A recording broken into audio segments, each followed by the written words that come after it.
Um, as families start to think about their older parents coming into senior living, I'm sure as the salespeople of BrightView, you have heard the obstacles and the struggles that people have when they're considering this next step in their life. So, what are some of those obstacles, and how are people overcoming those? Sure, that's a great question. I would say probably the biggest obstacle are the folks that have been in their homes for 40, 50, 60 years and they just can't get out of their own way. Okay. It's fear. In my experience, I think that most older folks know they need supports. They know they're relying more and more. It's prideful. To ask for help is a hard thing. And they don't realize how much more the families are doing, how much more the friends are doing as their eyesight starts to deteriorate and they can't drive any longer, or they've had a fall or a health event.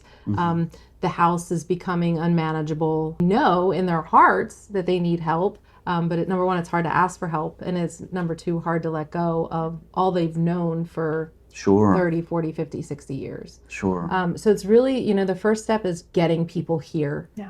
Just like you came to visit Yeah. today, not knowing what you were walking into. It's the same level of, fear for an older person or even Yeah. the families. Danielle and I both meet with a lot of families first because the unknown, and how do I talk mom into coming here just for a visit? And Danielle and I have a lot of talk tracks on how to help families navigate that, get them in for an event, get them in for just a meal. If they're a veteran, we have Vet Cafe. There's, depending on what we get to know about the loved one, we can kind of customize that experience for them. And I would say the second biggest obstacle is probably, what do I do with my stuff? Yeah. Downsizing. Well, Downsizing. I tell people all the time, you accumulate a lot of things That's over the right, course that's of right. 20, 30, 40, 50, 60 years, That's right. We find, it's like I'm frozen mentality. Well, I don't know what to do.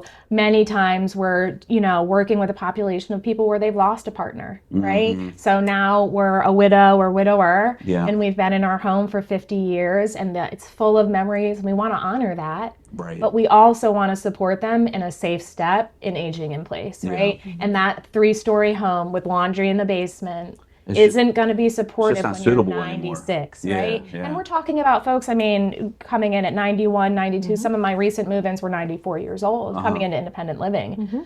They were living in a home that was just dangerous at that point, right? So we talk regularly about the importance of setting yourself up for success. Yeah. And if you come in now, God forbid there's a health event, God forbid you have a fall in that home, then we're talking about assisted living. Right. Then your back's against a wall, and you may not have as much decision-making abilities as you would coming into independent living, where your wants, your desires are first priority. Yeah. So we talk a lot about just long term, long term, and focusing on being successful that way. Yeah. I think it's so important for people to actually get in here and see it. Yep.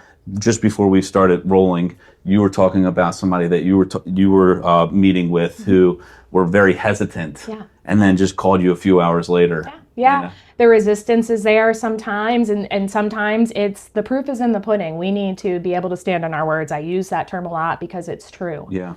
We need to really be able to tell them, and with truth, that your independence is going nowhere. Your choice and autonomy is our first priority, just as much as it is theirs. Okay. And once we really share the community, and what a beautiful community it is. Oh my gosh. But at the end of the day, the feeling that they have, the safety, all of those things are really going to be the number one there. And independence is a big part of that. When I talk to families, maybe we're graduating into assisted living from independent living. When I sit down with that family, the statement is, you are gaining care, you are losing nothing. Right. One of the biggest beauties to this community is the integration between independent living, assisted living, and memory care. Because we offer that continuum of care, there is nothing offered to my independent living residents that's not available to assisted living residents. And so on with memory care, as long as that's suitable, and with family members, and we're being escorted appropriately for safety. And what a wonderful offering that is for families, to just reassure them of that safety, security, family, autonomy, choice, all of those things. Yeah.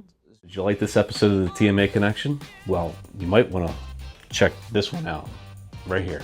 Go ahead, click it.